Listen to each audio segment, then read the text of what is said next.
Kathy Vick, Deeply Awake, and I can only come for a little bit. I just want to give you a short update.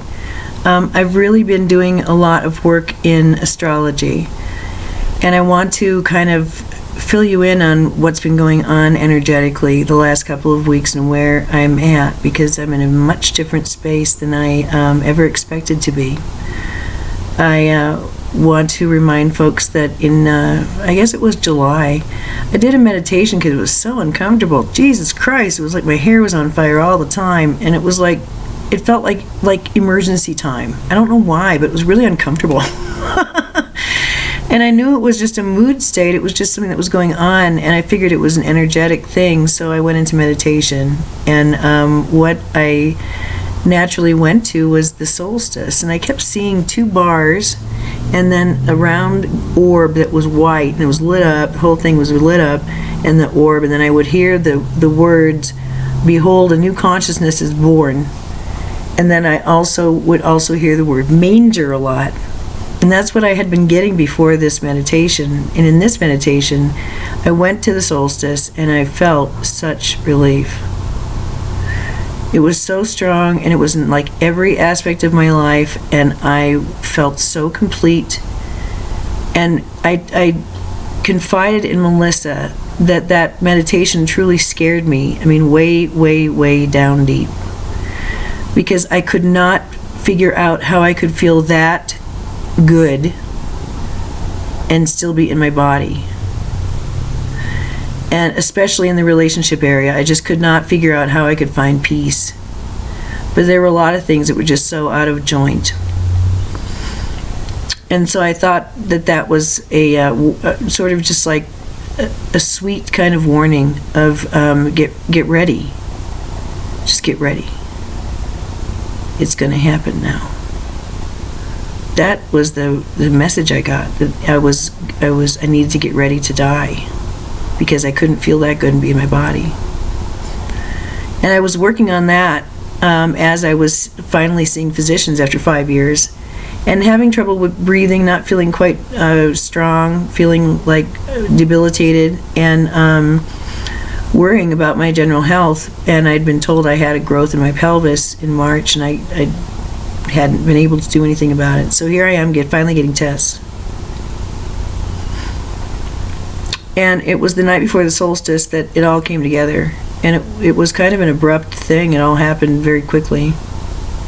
That I got the diagnostics and just got everything figured out so that I could go forward.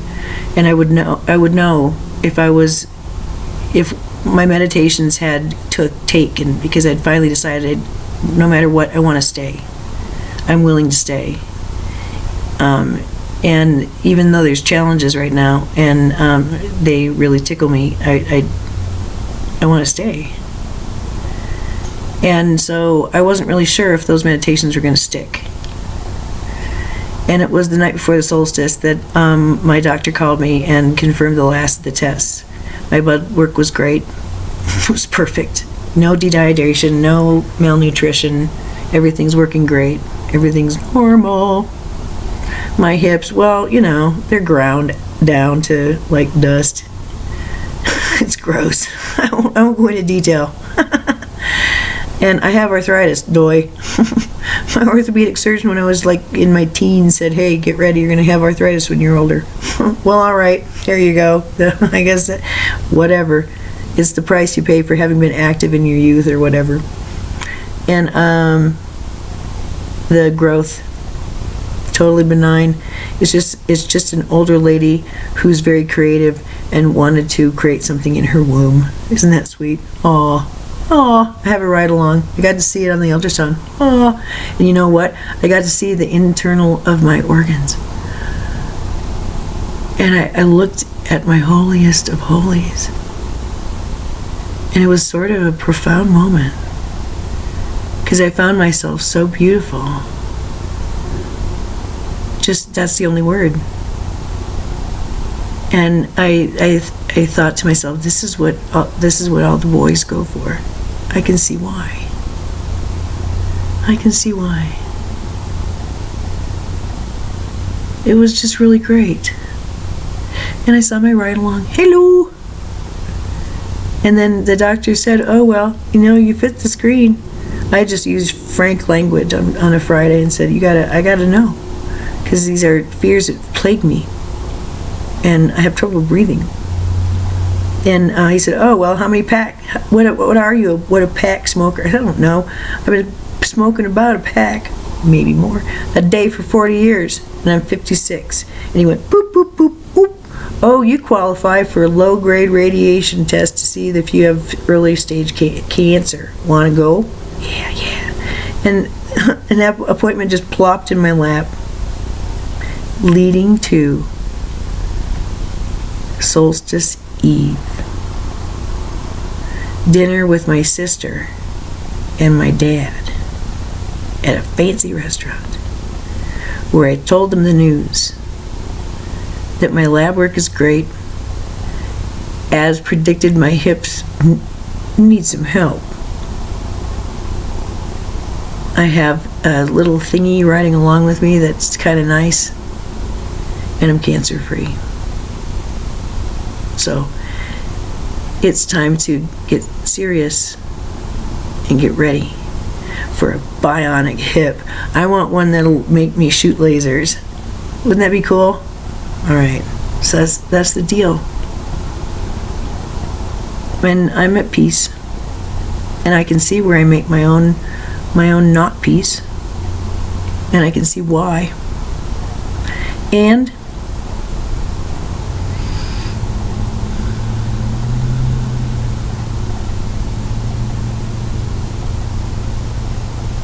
I realize that really for me, I'm back to the state that is natural for me, which is celibacy. What's always made sense to me is that I just don't even think in sexual terms unless I'm involved with someone who I really care about.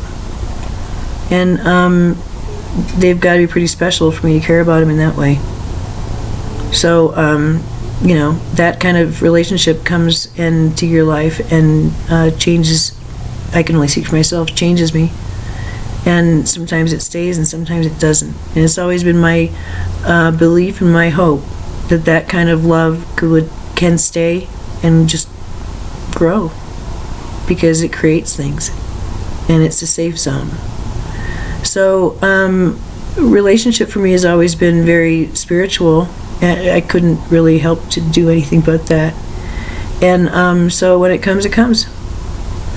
And so I'm back to the state of that. And it takes a while to wean off of physical love.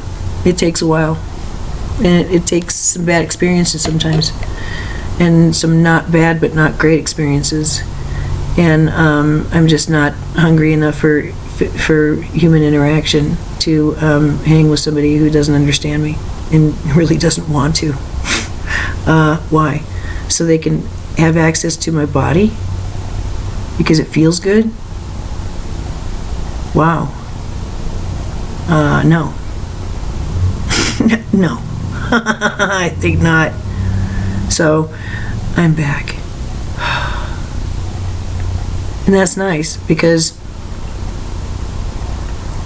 it's a really shitty thing place to be, where you are craving, or you feel you're really believing that you need connection.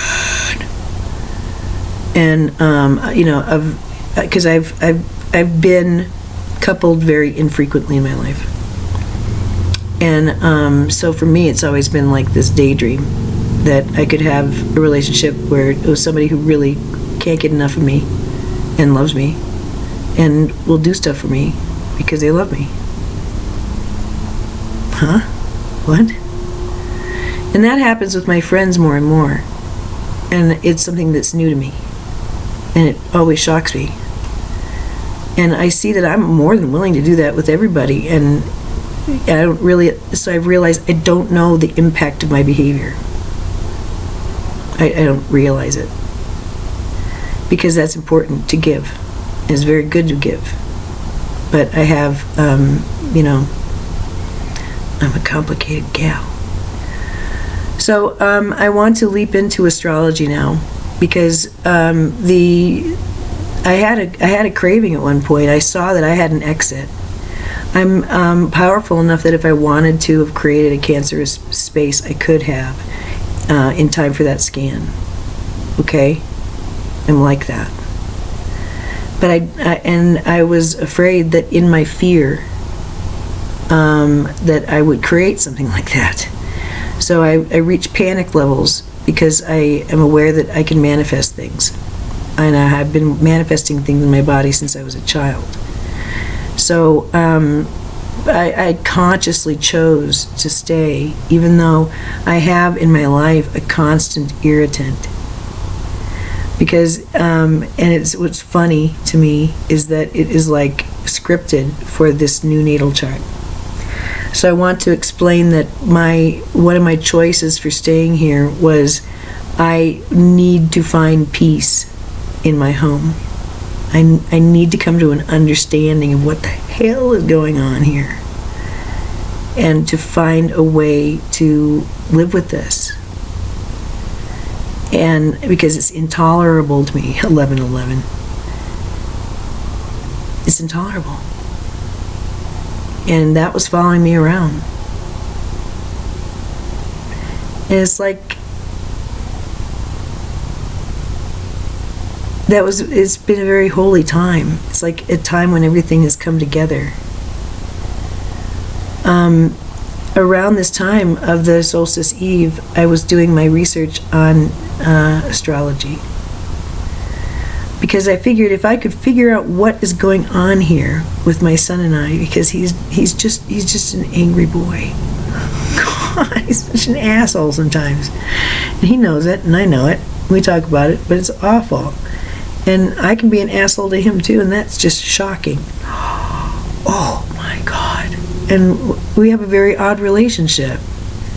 And it's super weird, and sometimes it's super hard on me. So what the hell's going on here? And how do I live with this 1212? So I did synastry. I went to astrowin.org, and I started looking at charts. Because I know astrology helps me to see the dignity in every single person and the magic. And if I can just understand, then I can it's easier to appreciate and it's easier to give birth. This is my thinking. Okay? So I put my charts up, and at one point I had a whole bunch of tabs open. And I was flipping back and forth, because different sites give different geometries. And then I went to the Astrowin things, 1, 2, I think that was plasma. And I thought that Sam's chart was mine for a moment. And then I went back and forth and noticed there's some geometry here that I've never noticed before. Wait a minute here. There's a triangle I've never seen before. And I looked at my chart a little bit closer. And what I discovered has changed who I am and how I react to myself, and it has led to the peace I know. It's not about trying to figure out how to manage a relationship. It finally, I was blind, but now I can see. I feel like I was given a gift by seeing this new geometry in my natal chart. I had suspected. But, I can't get into it right now. I'm going to tend to my reality. But I am going to do a video a little bit later that thoroughly explains this natal chart. And I hope that you understand that I'm not a professional, okay? I'm a friend. And I have found, so much help from this study. And it's so real. And it doesn't mean that I have to adapt to this. I think that's what people think. You gotta throw away your beliefs and join this cult. Oh my God. How childish. It's a language of symbols. Each symbol contains a universe of knowledge. And it is challenging as learning a second language. But more so because the language involves math. And the deeper you go, you realize it involves the physical body, your mental capacities, your emotional capacities, your psychic capacities. It's a very coherent science. And so I've delved a little bit deeper, and I feel like I can tell you about my natal charts as a friend. And we can go together as naive newbies and learn together too, okay? So that's my approach to all of this. I'm just offering myself and what I've learned. But I'll leave you with a teaser. These funny configurations, Sam's isn't tight enough to qualify, but I've got many family and friends with this configuration. And it's, I don't know how rare it is, but the way it speaks, there's some people who don't have it. Let's put it that way, all right? It's a big deal if you got it, because you're on a mission. You're on a mission from God. You're on a mission from your own soul. You've given yourself a mission, a task. And until you crack it, you're not going to be happy. You're not going to be complete. And you're going to work on it your whole life. And one day, you're going to speak its truth in a sentence. And it'll be over. The quiet quest you've been on. The unrest will cease. And you can breathe easier. I'm talking about a yod. I didn't know I had one. I always suspected, but that's too big of a thing to even talk about unless it's in the bag. And mine is very, very unusual, and I will share what it is to close.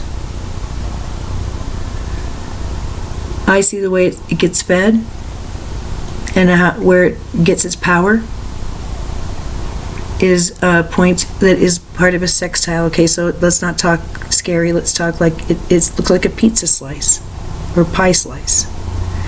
And it's one house is one planet, and then there's a space, and then there's another house, and those planets go down to another planet. And it's as if all of this energy, and they're talking to one another, and they're friends, and they help each other out, and they're on a mission down there. I have two of those. In my chart, I have the Great Conjunction. That's what my yods point to. I have Uranus in the 12th house, retrograde.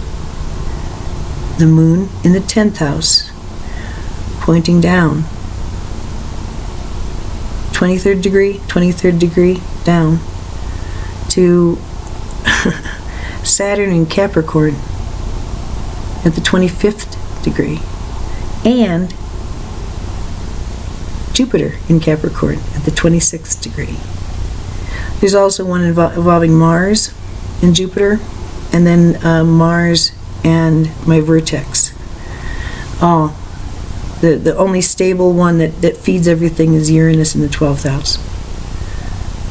And that's all going on while we have Pluto retrograde conjunct my north node and ascendant, like blasting my sun, which is conjunct Chiron, and Mercury retrograde, all in Pisces. This is all in Virgo. And all of this energy feeds Mars and the moon. Mostly Mars. Oh my, oh my, oh my. A yod. Not just one, but many. And the Great Conjunction, which, you know, is part of the whole Jesus myth and the Star of Bethlehem. course. So that's a little bit, but I do want to talk about the new natal chart and all that, and that's kind of deep, and if you want to come along, you want to come along. I guess I hope that I haven't spoken too technically, but what I'm trying to say is that a yod, this finger of God thing, I think it'd be one thing if it wasn't, it was just there, but that it's pointing to the Great Conjunction. And what I see is that the 26th degree in Jupiter, that's my choice. That gives me my permission. These realities, the Saturn reality, which is, the Lord of Karma, death, obligation, the big heavy stuff. And right next to Jupiter, which is expansion and creativity and joy. Wow. That's quite a lot to manage. And so it's not that rare, but that it's with a yod. And with Uranus in the 12th and retrograde and the moon, it's just so beautiful. And I hadn't seen it before. And I can see how troublesome that responsibility was, and how difficult the lifetime was, and how beautiful, how lyrical, and how sainted.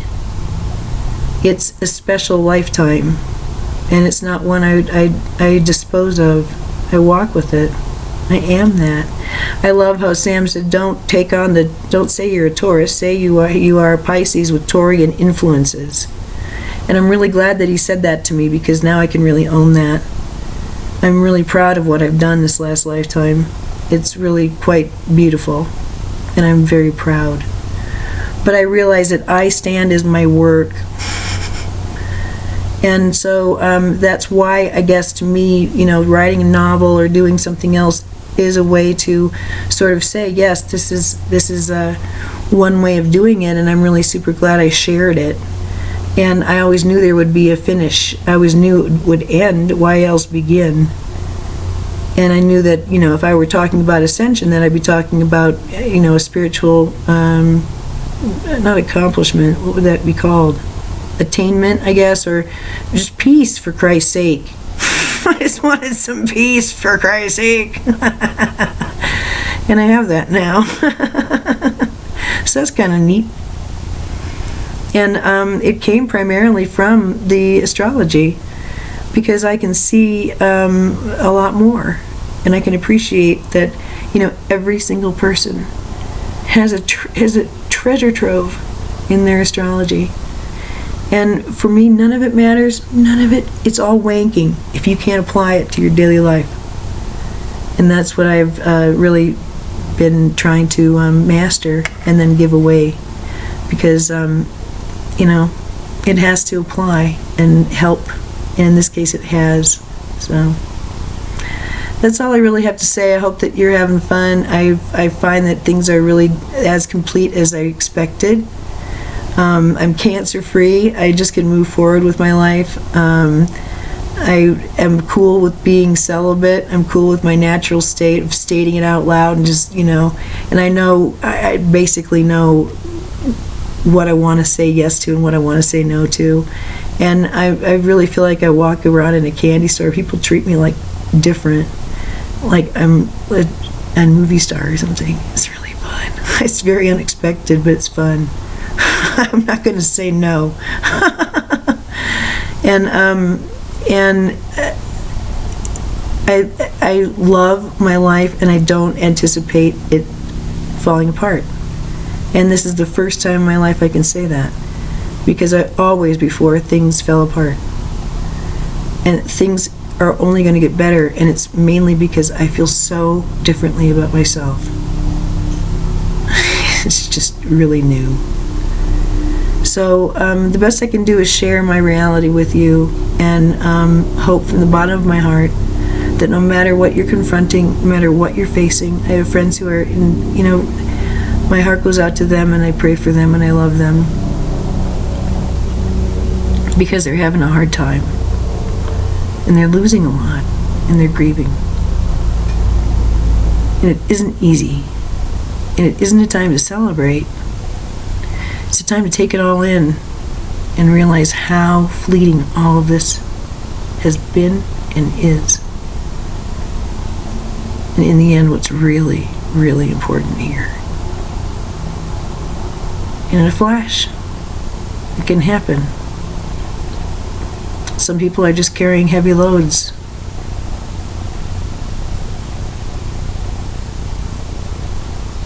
But we're all walking with a legion now. And they're more easily understood. The veil is so thin. And we're safe. Take deep breaths. Just do that. Tell your body it's safe. There are no cougars around. 5 or 6 of them. Breathe in green. Breathe it into your heart. Just do that. It's so available right now. It will remain this way. It will sweeten and intensify. Let the good times roll. All right. I'll share my other stuff. I'll share my pictures in a little bit. I just want to give you a taste of what's to come and give you my fondest regards as this post-solstice day rolls. Namaste.